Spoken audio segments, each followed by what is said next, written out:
Apa hukum minta pelaris kepada dukun kampung?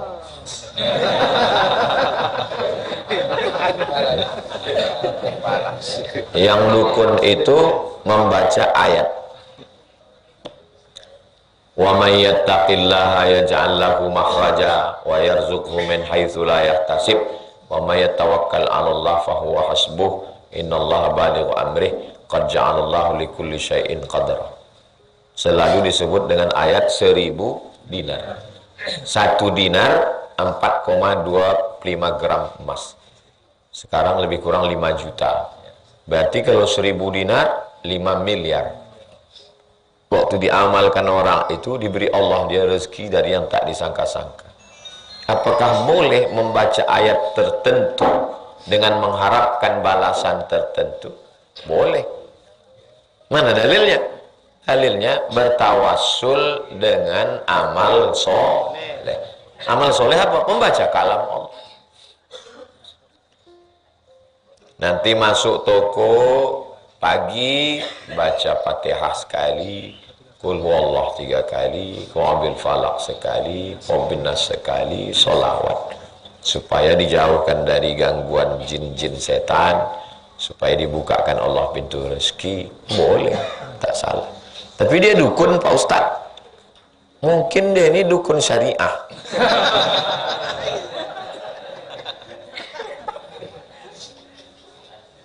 Tidak semua dukun ini jahat, namanya aja dukun.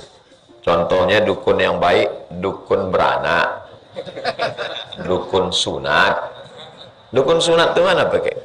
Tapi kata dukun itu memang sudah konotasinya jelek. Jadi coba belajar bahasa lagi. Kalau udah disebut dukun, tapi tidak semua. Dukun beranak, dukun sunat, dukun tukang khitan itu disebut juga dukun. Dan tak boleh itu dukun yang berkawan sama jin, kayak mantra-mantra, dukun santet, manggil hantu. Belajar lagi bahasa. Di samping itu ada juga syarat-syarat. Ini tak betul. Harus mondar-mandir dulu ke sana kemari, ke kiri. Itu jinnya itu menyuruh. Harus diambil diambil lidah terenggiling.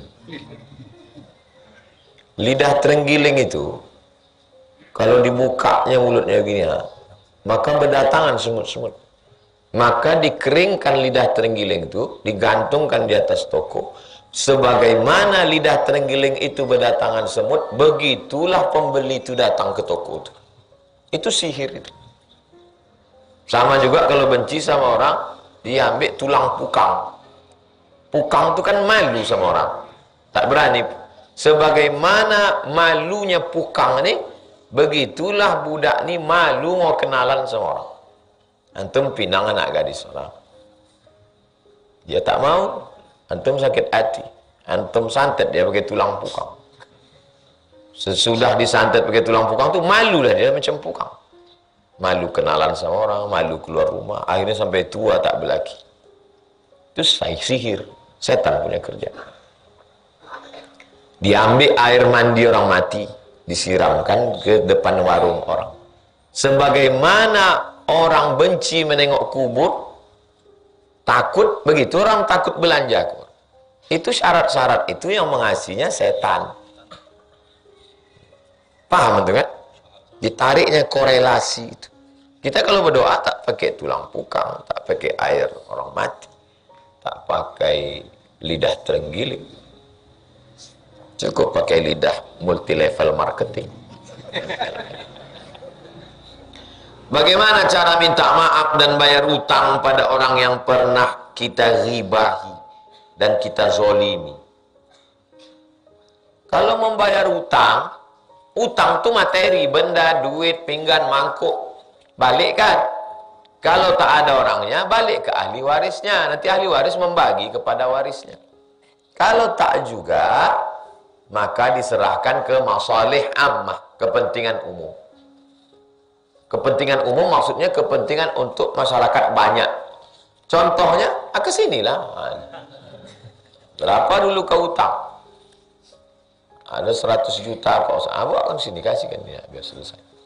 soleh amal. Kalau yang kita ribahi, ribah ini tak benda.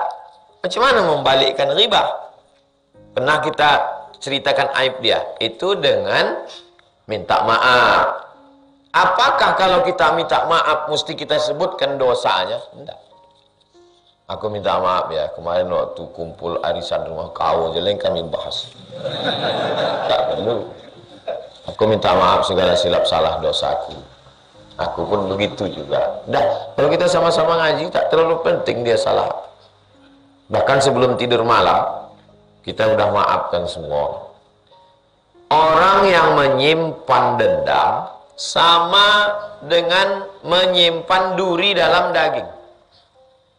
Antum mau memetik bunga mawar, tertusuk durinya sikit, terpatah duri itu, masuk ke dalam. Antum lepaskan atau antum biarkan? Orang yang menyimpan dendam kesumat, sakit hati, sama dengan menyimpan itu. Menyimpan itu. Asal tersenggol, balik sakit. Menghabiskan energi. Pikiran kita habis ke situ, cakap kita. Update status pun bolak-balik ke situ.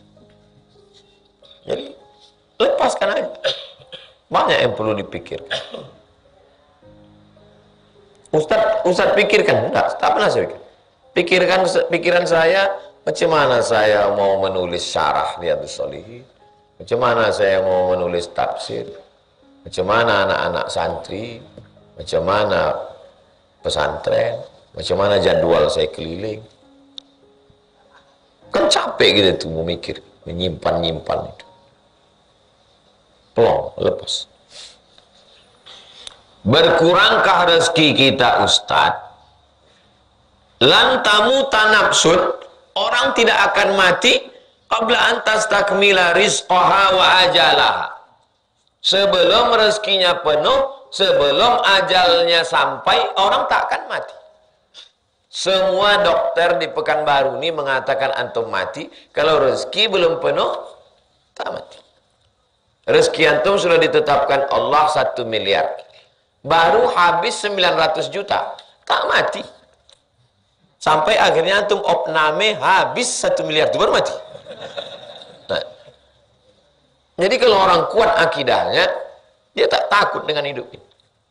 Keberanian tak membuat cepat mati, ketakutan tak membuat lambat mati. Kalau tak mati, kata Allah, tak mati. Biasa kita buka toko dari jam 7 pagi sampai jam 9 malam. Sekarang kita buka jam 6 pagi sampai jam 6 sore. Itu ikhtiarnya, usahanya. Apa bedanya kita buka toko jam 5 sore sampai jam 10 malam dengan jam 6 pagi sampai jam 10 malam? Yang jelas pahalanya lebih banyak buka dari pagi kalau lillahi ta'ala. Tapi jangan gara-gara ini antum tidak ikhtiar, itu jabariyah. Jangan salahkan ulama tasawuf. Ulama tasawuf ini tak ada usaha-usaha, tak ada ikhtiar.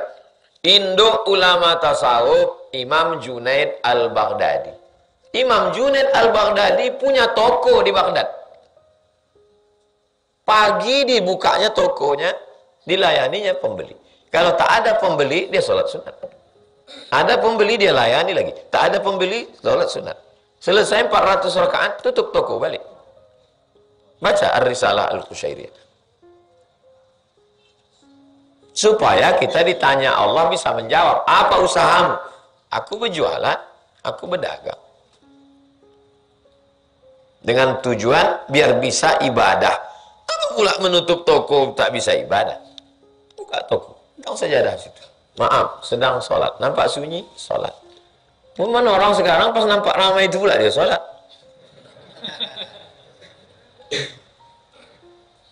Ada waktu sholat, pergi ke masjid.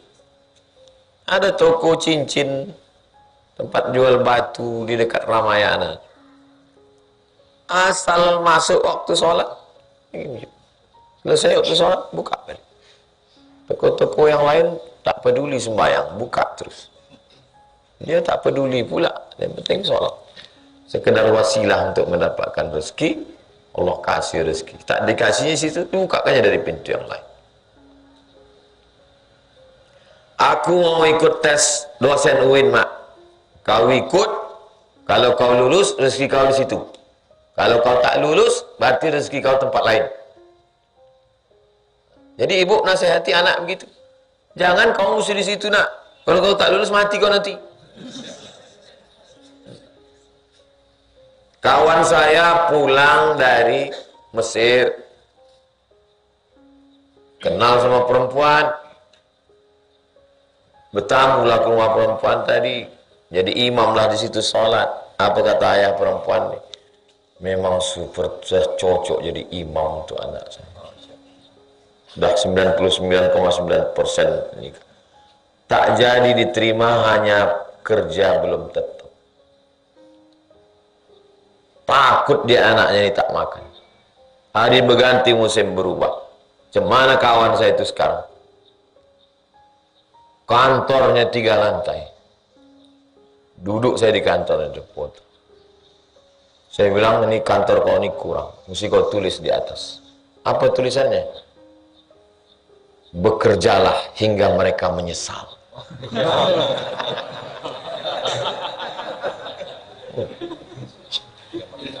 Lalu yang disepele-disepelekan.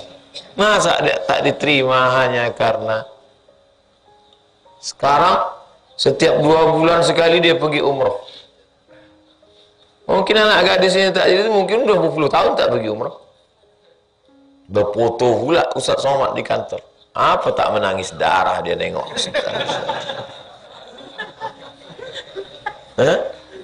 Menyesal.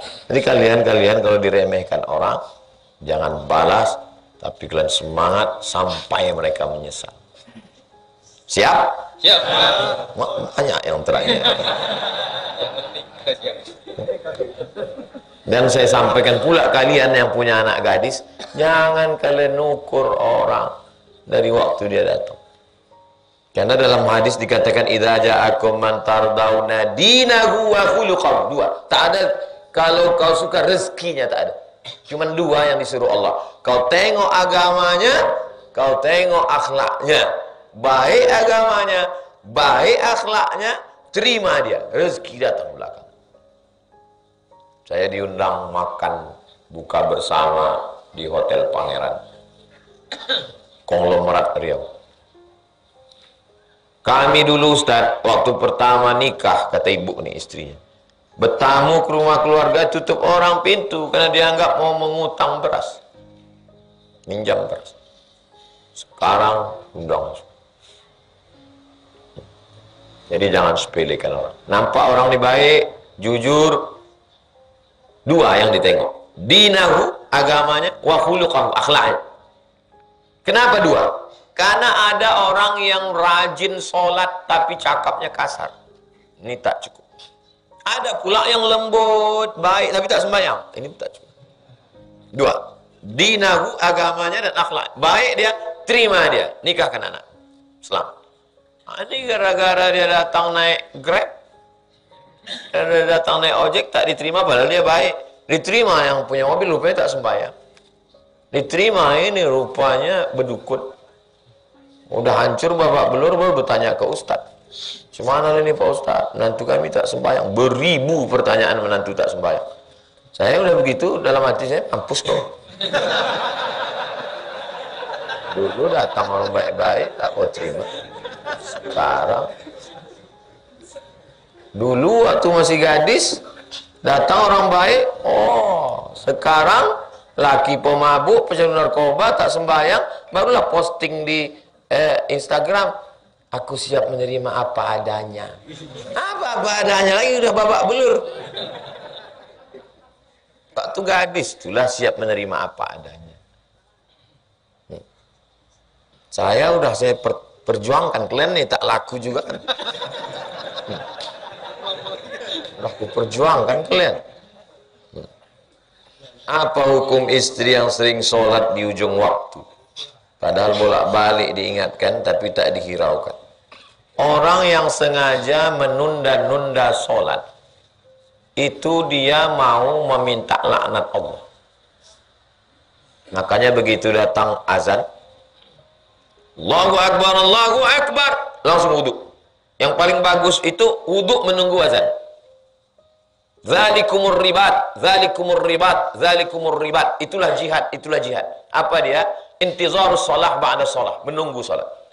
Paling bagus tuh waktu salat pekan baru. Zuhur 12.20. 12.15 sudah siap.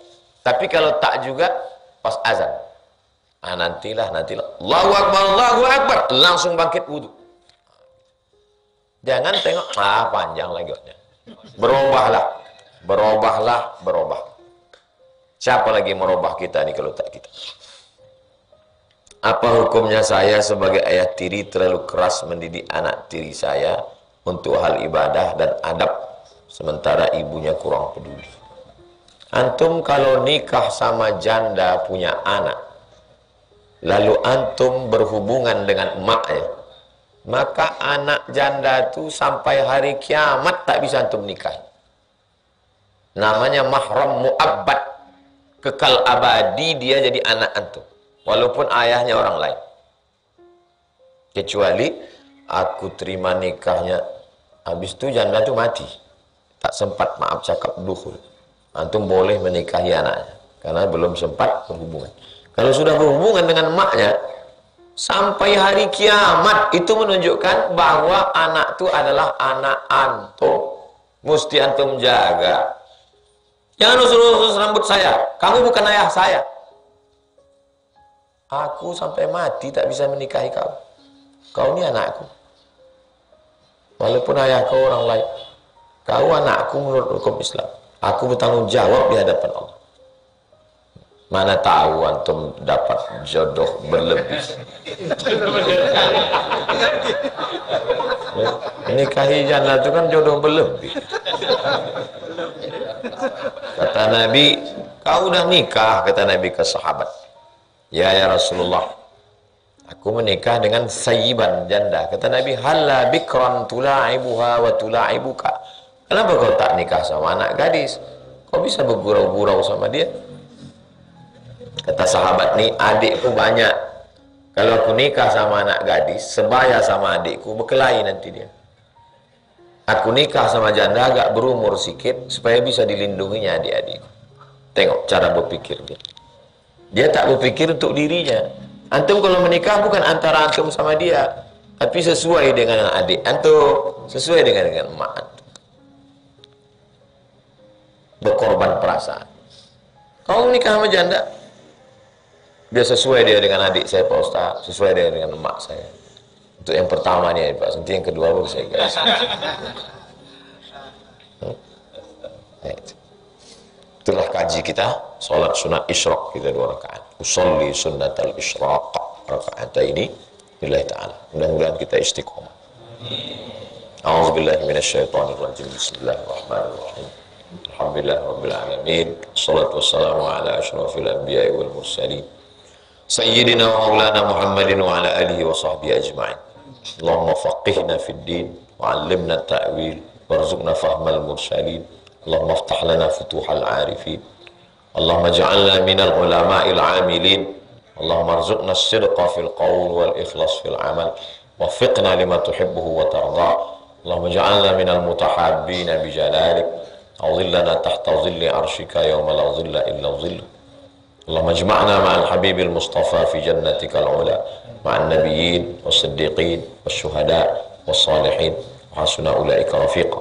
Rabbana atina fid dunya hasanah wa fil akhirati hasanah wa qina adzaban nar. Wa sallallahu ala sayyidina Muhammad wa ala alihi washabbihi wasallam walhamdulillahi rabbil alamin. Taqabbalallahu minkum.